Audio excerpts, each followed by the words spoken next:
Okay, so I was asked a couple times to do an update on the Artemisia absinthium that I have growing, and I figured this would be a good time of the year for me to do it, being we're up at that stage where it's flowering and whatnot like that, and I'd show it to you at that point. Now, I had to cut a couple of the older ones down because they're just getting in my way, and they're getting diseased, and they're attracting slugs, and so I just cut them down, but they're still coming up, so I'll show you that in a second.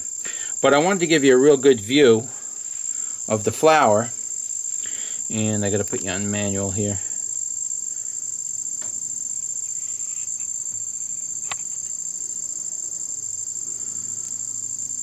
I wanted to give you a really good view of this flower. And this is what the flowers look like. Alright? Try to get you in closer.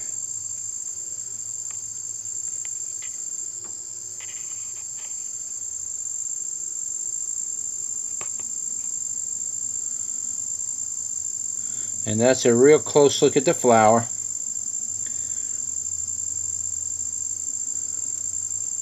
See if I can adjust that a little more so it's nice and crisp. And you can see the whole bract is filled with flowers, and it's pretty much that way for the whole plant. The whole top of the plant gets like that.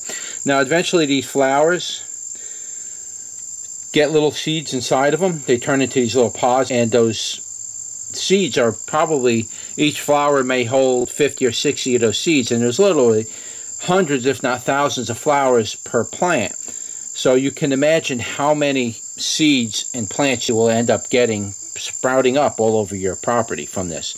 So this plant can be very invasive. In fact, I think in a couple states it is considered an invasive species, and you can't even buy the seeds in those states because it's very invasive. This does have a very invasive nature to it. Yes, it is a medicinal plant, and you can see it's such a beautiful plant. It's a great landscape plant. Problem is that when it goes to flower, it just produces way too many seeds, and this plant can literally get out of control big time. So one way to control that is to prune it down before it starts making flowers. You can do that. The plant's going to come up next year anyway, so don't worry about it if you prune it and you're worried about it not coming up. Believe me, you're going to have a hard time getting rid of it once you started it. Here's a look at a smaller leaf. Now, people, again, are saying from time to time that this is Artemisia vulgaris. It is not mugwort. The vulgaris is mugwort. This is not mugwort. Trust me, look at it. Look at the leaf pattern. They're saying that it's mugwort because some of the very lower leaves, which you don't have now, but like you see some of these lower leaves, you see how they look kind of pointy on it? But yeah, when you come over here, it looks nice and fluffy and almost round looking and all. That's the difference, really. It's the plant makes different leaf shapes different times of the year at different parts of the plant. So it's kind of going to look a little bit different at different times of the year in different areas of the plant. But you can tell that this is not Artemisia vulgaris because of the structure of the plant. Artemisia vulgaris grows like little stalks, and hundreds of them, whereas this thing grows like a giant plant.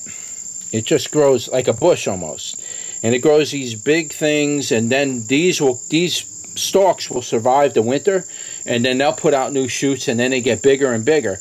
Whereas the vulgaris, the mugwort, it just puts up these stalks, makes it seed, and the whole stalk dies. It has a rhizome on the bottom, and they just put up new stalks, and it just keeps doing that. Whereas this, the stem actually lives, and it gets bigger and bigger every year. It grows larger and larger. But yeah, I just kind of wanted to give you a recap on the flower and, give you a second look at this flower. And you can see that it's pollinating. I think most of the pollen fell off already. These plants, they don't stay on the plants. Like here, you can see all that pollen on here. You can't probably see it because of the sunlight. But if you look, if I get the right angle here, it's hard to get this. How's that? You can see all that powder on there, all that yellow powder. That's all the pollen from the wormwood plant. So it's a very heavy pollinator. It literally covers a lot of my pepper plant's leaves. It's not going to do any harm or anything. It just does make a lot of pollen. So if you got an issue with pollen, you got allergies, just be careful of this one. So let's take a quick look at what I still got left outside. See, I cut that big stalk down. I took it down because it was just starting to rot, and it was just looking sickly, and it was attracting slugs and everything, and it was really right in my way. You know, you can see it's still in my way. It's, you know, it keeps growing. The rhizome lives, and the stalk is, one of the stalks is still growing. Now this is becoming an older stalk, and eventually I'll cut that. It'll just do it again and again and again. It'll just keep coming up. Here's another stalk here, trying to give you a bird's eye view of it. And you know, you can see what happens when you cut it. It starts to put out all these little sprouts around the main part of the stem. So you don't have to worry about killing it or anything. I mean, you really got to do damage to it to really kill it. But it started rotting out down here, and that's why I took it down.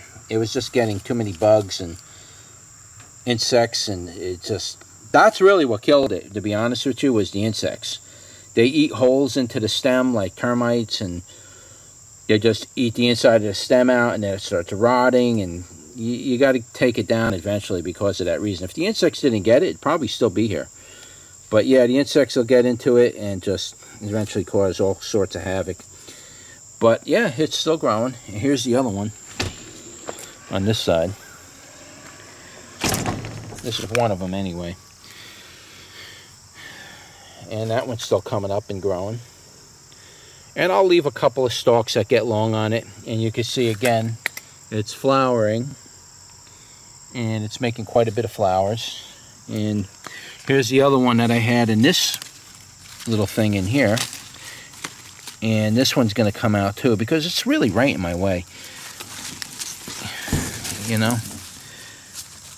You got to really think about how you're going to plant this thing when you plant it, because it will be in your way, and it's going to get annoying, and you're going to kick it and pull it out. And but yeah, you can see it's still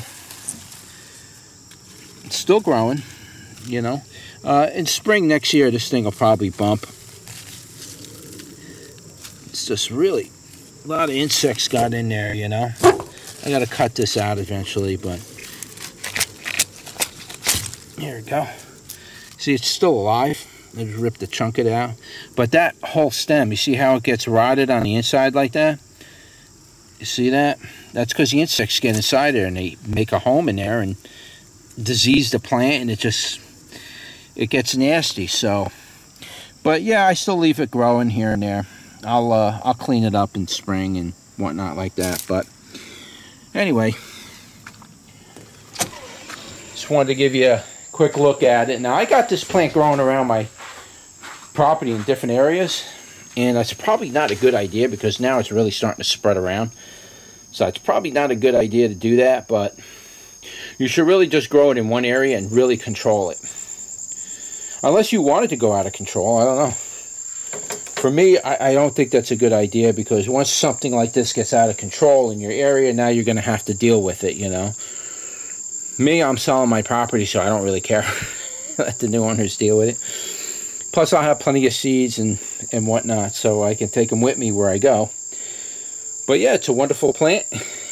And if you've never grown wormwood before, give it a go. It's a fun plant to grow. Just got to be responsible with it so it doesn't get out of control. And it's a good medical herb. You can look up all the medical uses of it online. And that's basically it, guys. Guess I'll see you on the next one. Take care.